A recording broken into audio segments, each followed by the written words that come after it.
Good morning बच्चों।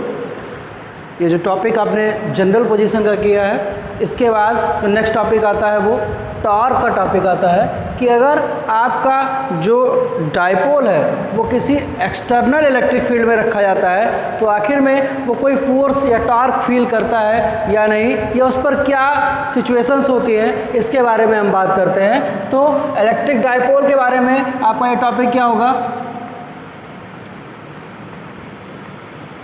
Electric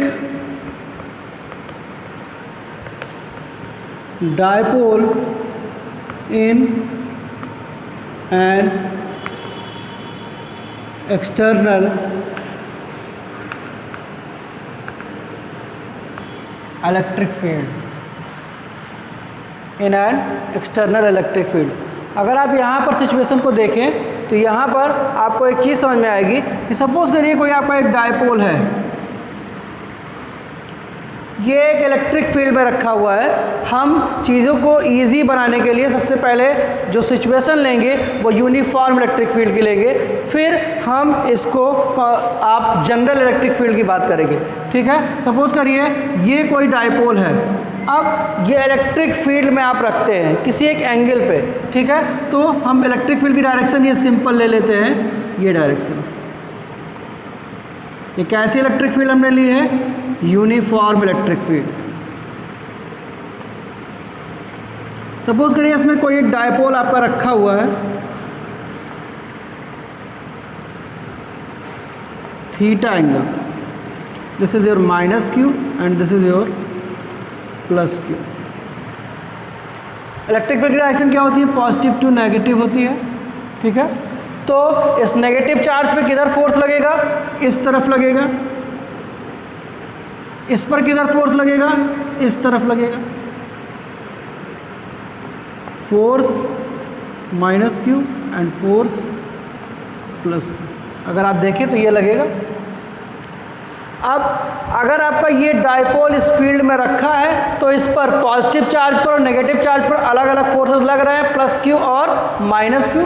क्योंकि इन charges के मैग्नीट्यूड सेम है, इसलिए इन फोर्सेस के भी मैग्नीट्यूड सेम होंगे। क्यों? क्योंकि फोर्स बराबर क्या होता है? Q इंटू ई। यहाँ पर भी फोर्स बराबर क्या होगा? Q इंटू ई। इसकी डायरेक्शन क्या होगी? इसकी डायरेक्शन आपकी इलेक्ट्रिक फील्ड की डायरेक्शन होगी, और इसकी डायरेक्शन क्या होगी? अपोजिट डायरेक्शन होगी, इलेक्ट्रिक फील्ड के अपोजिट डायरेक्शन होगी, लेकिन दोनों के मैग्नीट्यूड क्या होंगे? सेम होंगे। तो अगर हम ध्यान दें तो डायपोल पर जो आपका फोर्स लग रहा है उसका इफेक्ट क्या होगा? यहाँ पर कोई नेट फोर्स वर्क नहीं करेगा। ठीक है, तो अगर हम नेट फोर्स निकालें डायपोल पे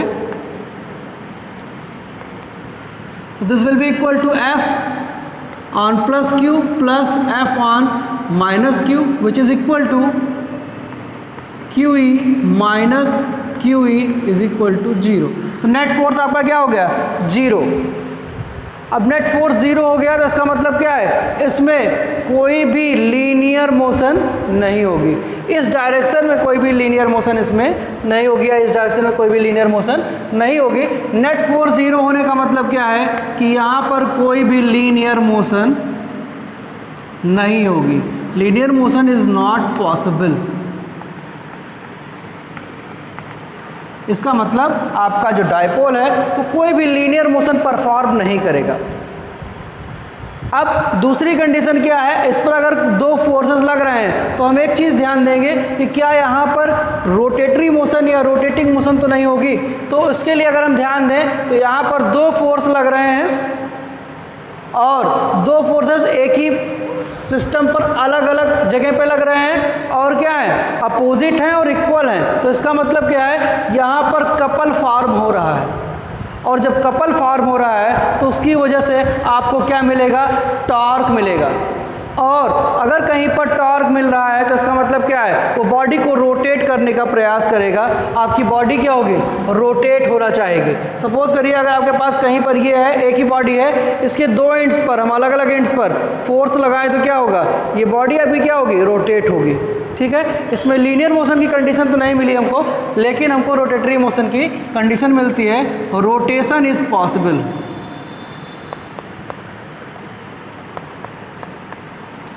हमने कंडीशन कौन सी ले रखी है? हमने कंडीशन ले रखी है आपके यूनिफॉर्म इलेक्ट्रिक फील्ड की। तब यहाँ पर क्या है, कोई भी लीनियर मोशन तो पॉसिबल नहीं है, लेकिन रोटेटरी मोशन या रोटेशन पॉसिबल है। और ये रोटेशन किस वजह से पॉसिबल है? क्योंकि दो इक्वल और अपोजिट फोर्सेस लग रहे हैं कहाँ पर? इस डायपोल पर, और इसकी वजह से क्या फॉर्म हो रहा है? टॉर्क। क्या मिल रहा है हमको? टॉर्क। तो सबसे पहले हमें समझना होगा कि आखिर में टॉर्क होता क्या है। आप लोगों को 11th में पढ़ाया गया था कि टॉर्क जो होता है वो क्या होता है, अगर कहीं पर किसी बॉडी पर टॉर्क लग रहा है तो वो उस बॉडी को सबसे पहले तो रोटेट कराने का प्रयास करेगा। दूसरी चीज़, वहाँ पर जो कपल फॉर्म हो रहा है उसमें फोर्सेस क्या होने चाहिए? इक्वल मैग्नीट्यूड के होने चाहिए। और जो टॉर्क हमको मिलता है वो क्या होता है? किसके बराबर होता है? Force into distance between line of action of forces. Force और फोर्सेस के जो लाइन ऑफ एक्शन है उनके बीच की डिस्टेंस, कैसी distance?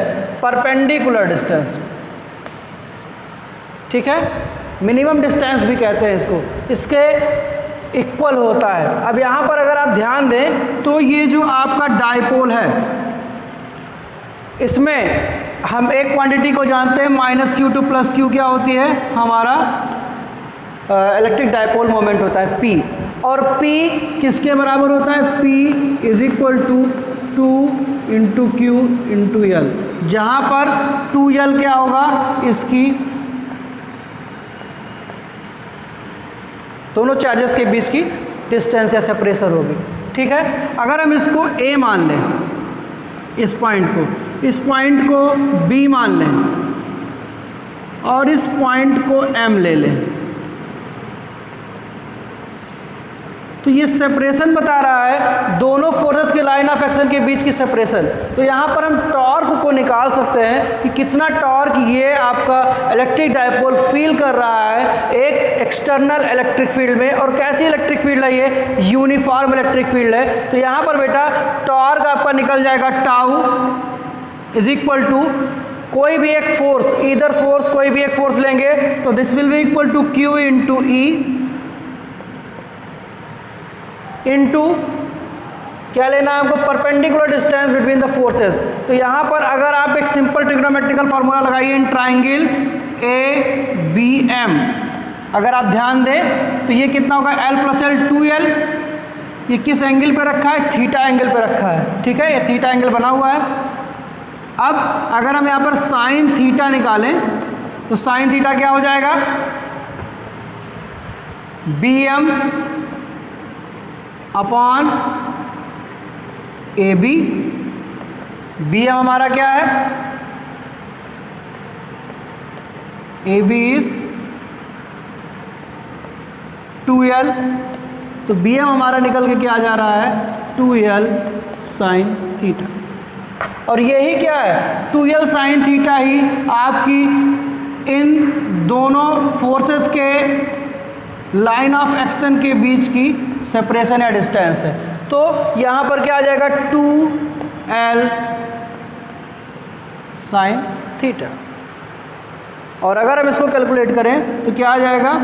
Q into 2L into E sign theta. और ये आ जाएगा आपका P into E sine theta. मिलेगा क्या आपको? टाउ बराबर P क्रॉस E। ये मिल गया आपको टॉर्क। आपका टॉर्क आ गया क्या? P cross E। इसका मतलब क्या है? इलेक्ट्रिक डायपोल मोमेंट जो होगा आपके डायपोल का और जो इलेक्ट्रिक फील्ड लग रही है उसका क्रॉस प्रोडक्ट जो होगा वो आपको क्या मिलेगा? टॉर्क मिलेगा। किस पर? आपके इस डायपोल पर जो लग रहा होगा यूनिफॉर्म इलेक्ट्रिक फील्ड में। अब अगर कहीं पर भी टॉर्क लग रहा है तो वो बॉडी को क्या करेगा? रोटेट कराने का प्रयास करेगा। तो ये इसका मतलब क्या है? आपका इलेक्ट्रिक डायपोल क्या करेगा? रोटेट करना चाहेगा। तो रोटेट करेगा तो यहाँ पर हम कुछ कंडीशंस, स्पेशल केसेस को देखेंगे कि आखिर में आपका डायपोल इक्विलिब्रियम में कब होगा, स्टेबल कब होगा और अनस्टेबल कब होगा।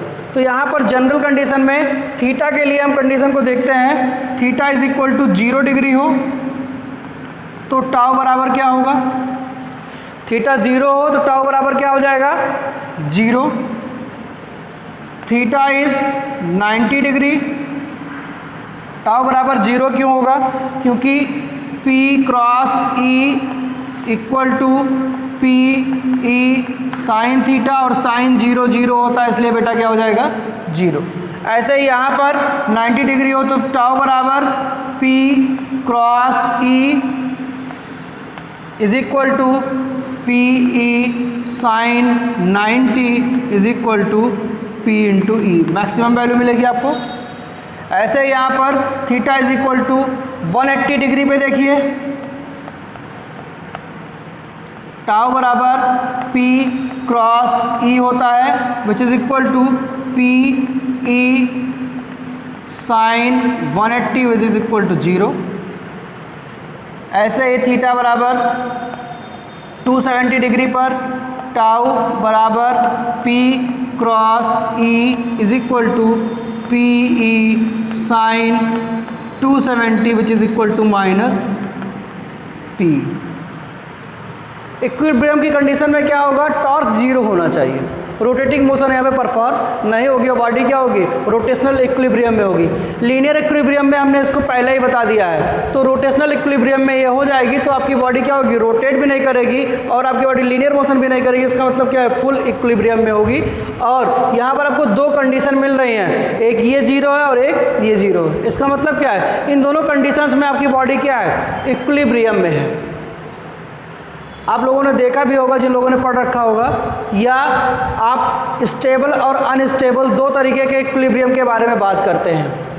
तो बेटा यहाँ पर स्टेबल और अनस्टेबल इक्विलिब्रियम का मतलब क्या है कि अगर आप उस बॉडी की जो इक्विलिब्रियम की कंडीशन है उसको थोड़ा सा छेड़ते हैं तो आपकी बॉडी क्या उस इक्विलिब्रियम कंडीशन में वापस आने का प्रयास करती है या वो अपनी इक्विलिब्रियम कंडीशन को खो देती है, इसके बारे में बात करते हैं। तो वही क्या कहलाता है, आपका स्टेबल और अनस्टेबल इक्विलिब्रियम।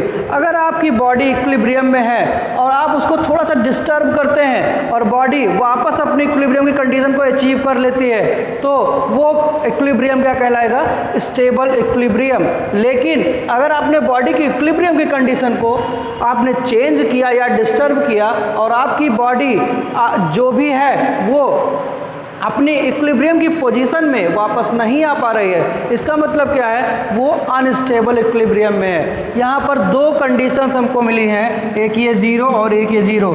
यहाँ पर हमको देखना है कि स्टेबल कौन सा होगा और कौन सा अनस्टेबल होगा। तो यहाँ पर अगर आप देखें तो ये जो आपका डायपोल है इस कंडीशन में अगर आता है इलेक्ट्रिक फील्ड की डायरेक्शन में,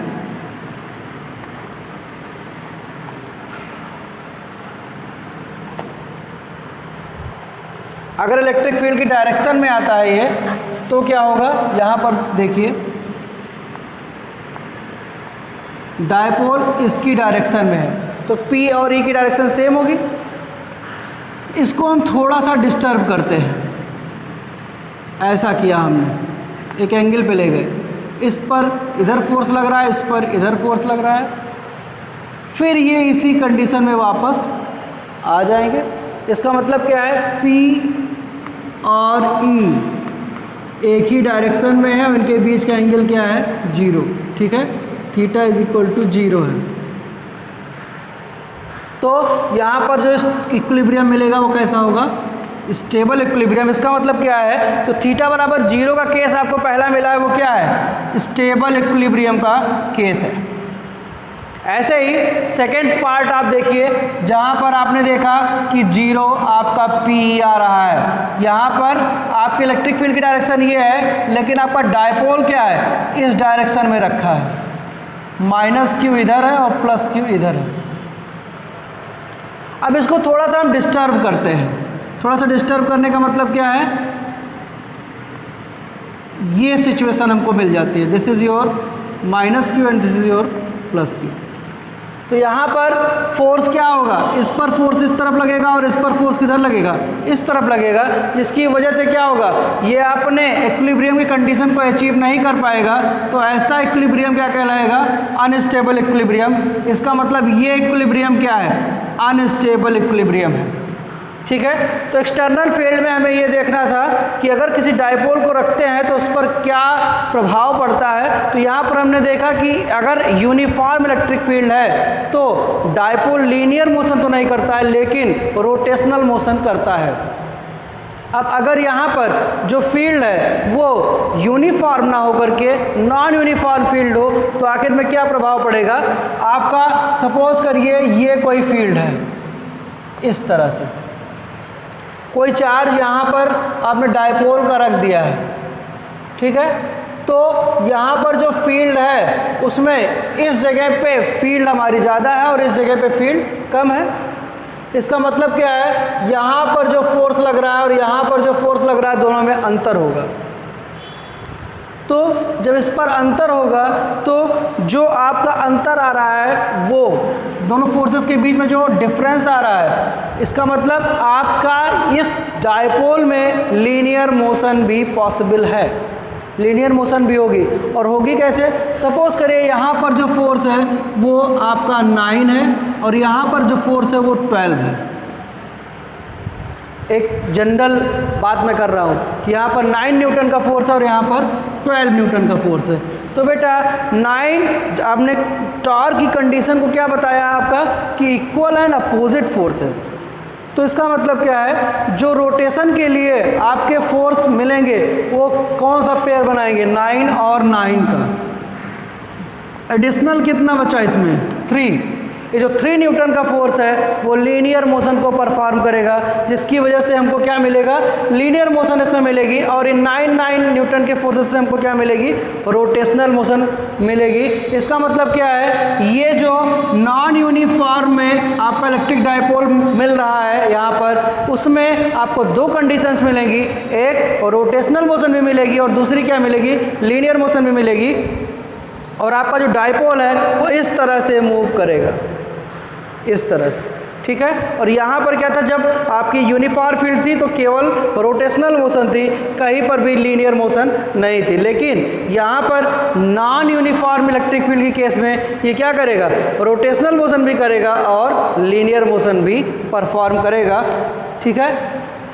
अब इसके बाद जो आपने डायपोल यहाँ पे ले रखा है उस पर आखिर में कितना वर्क डन किया आपने, किसी भी एंगल पर ले जाने के लिए कितना आपने वर्क किया है, इसके बारे में नेक्स्ट टॉपिक है।